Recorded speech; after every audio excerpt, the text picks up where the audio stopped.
कल की क्लास में हमने आप लोगों को बता दिया था क्या, एथिल एमीन मतलब एमीन का परिचय, प्राथमिक द्वितीयक तृतीयक एमीन और एमीन का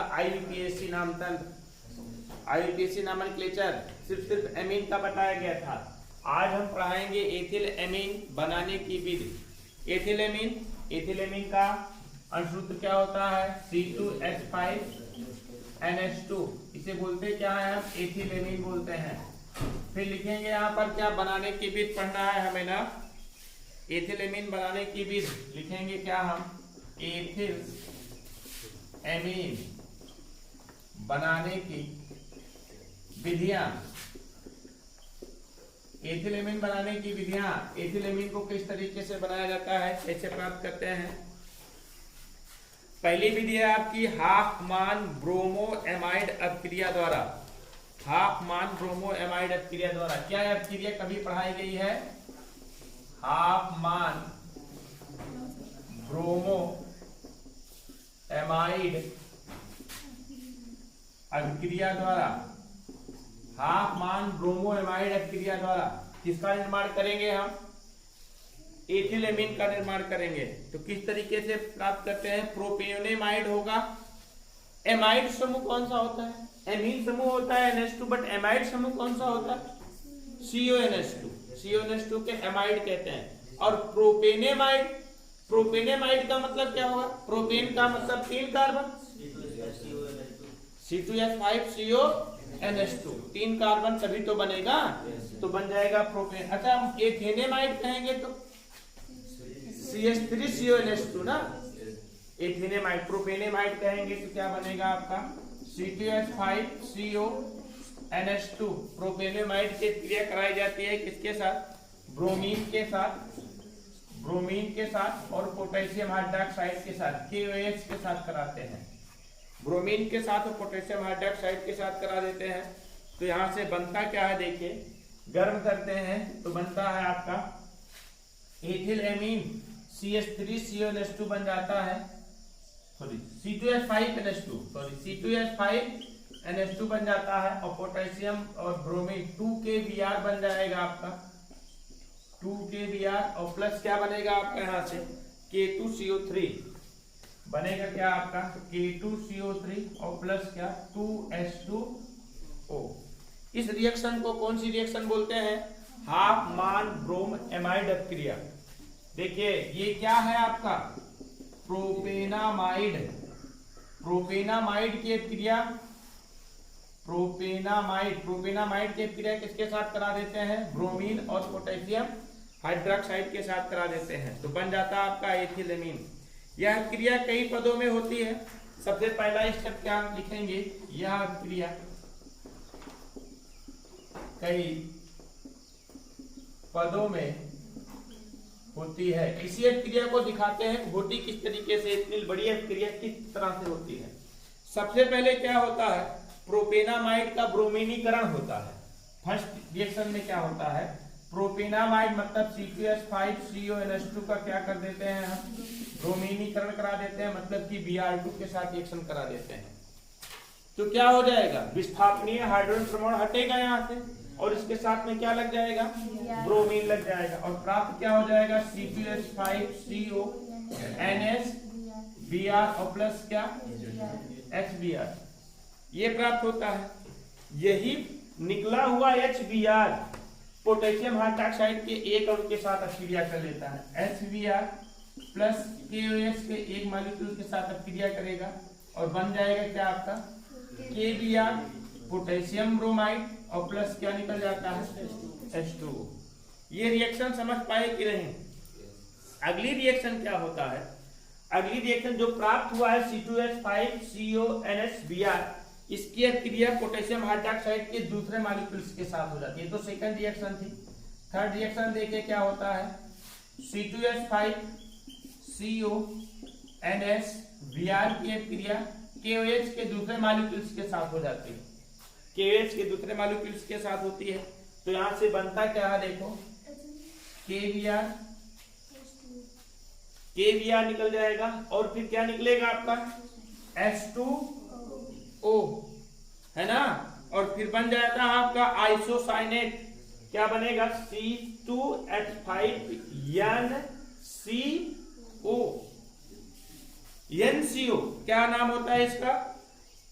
आइसोसाइनेट का निर्माण होता है। मतलब बनेगा क्या आपका यहाँ पर C2H5NCO।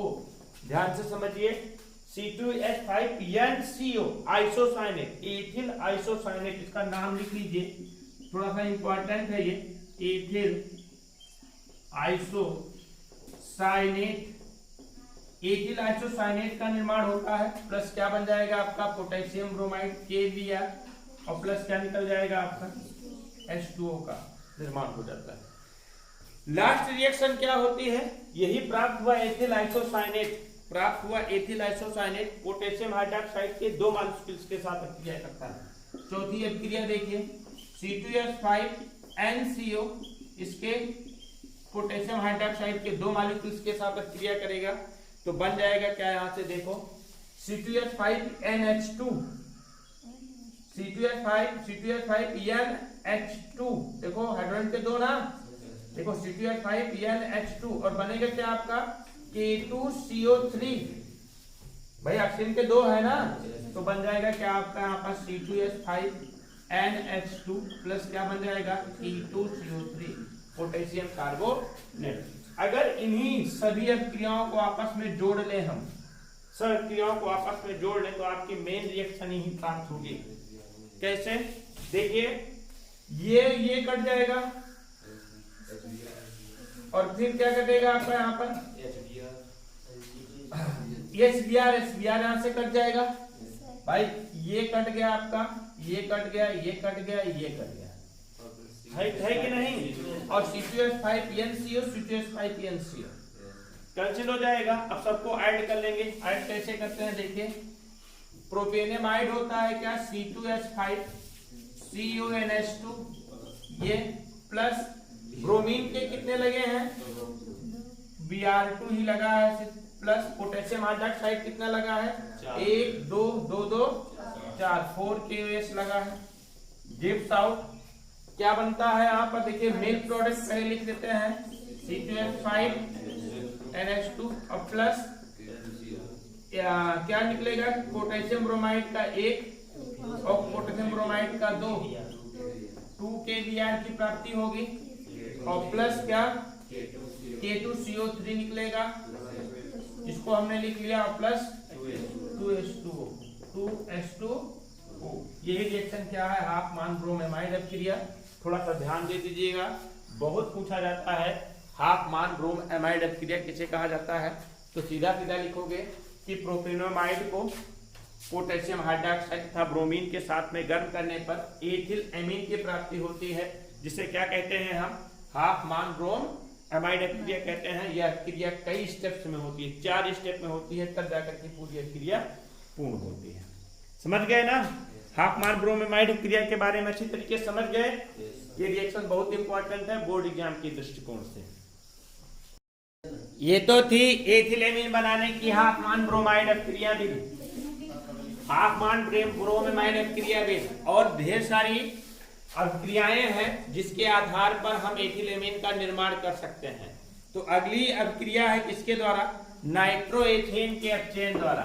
लिखिए, अगली अभिक्रिया पढ़िए, नाइट्रोएथेन के अपचयन द्वारा। नाइट्रोएथेन का फार्मूला क्या होगा जी? CS ना, एथेन की मैं बात कर रहा हूं बेटा, आप मीथेन बता रहे हैं। C2H5NO2 क्या हो जाएगा आपका?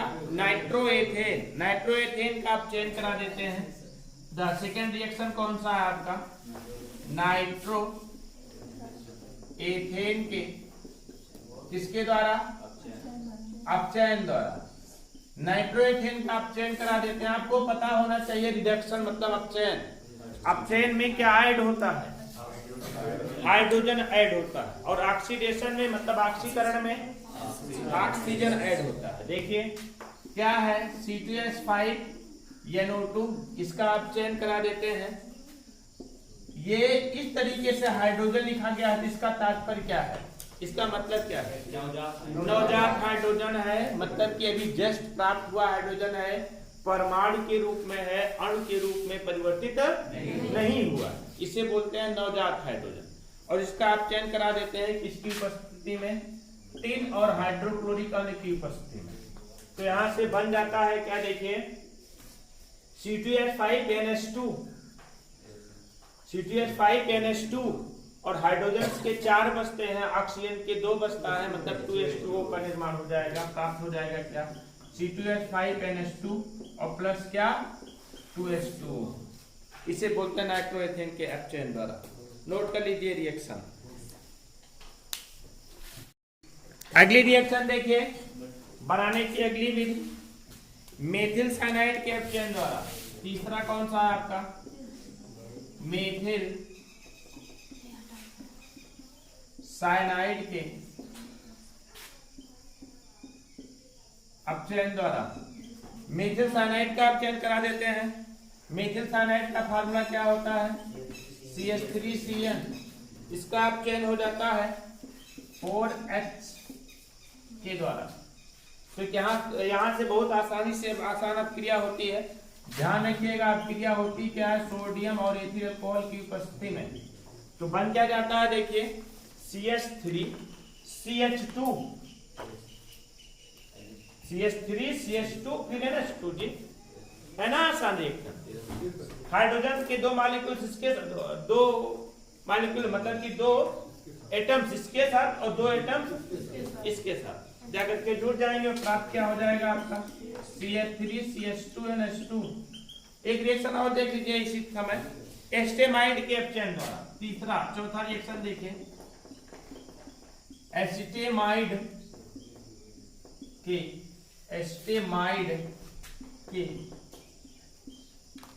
अपचयन द्वारा। एस्टेमाइड का अपचयन करा, एस्टेमाइड का फार्मूला क्या होता है, CH3CONH2 ना। इसका अपचयन करा देते हैं, बहुत आसान सी क्रिया होती है। देखिए CH3CONH2, इसका अपचयन कराते हैं। अपचयन में हमने बताया हाइड्रोजन का ही योग होगा। और किसकी प्रेजेंस में होती है क्रिया, सोडियम और एथिल अल्कोहल की प्रेजेंस में होती है। ये भी सोडियम और C2H5OH की प्रेजेंस में होती है। और यहां से बन क्या जाएगा, देखिए H2O और यहां से हाइड्रोजन निकल जाएगा और प्राप्त हो जाएगा क्या आपका CH3CH2 और फिर क्या NH2 और प्लस क्या निकल जाता है आपका H2O बन जाता है। इसे बोलते हैं क्या है, एथिल एमीन।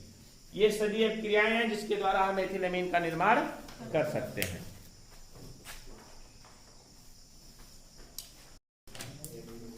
ये तो बनाने की विधियां थी, सब एथिल एमीन बनाने की विधियां थी।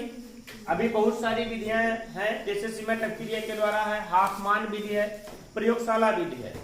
एथिल एमीन बनाने की प्रयोगशाला विधि बहुत पूछी जाती है कि एथिल एमीन का निर्माण प्रयोगशाला में किस तरीके से करते हैं।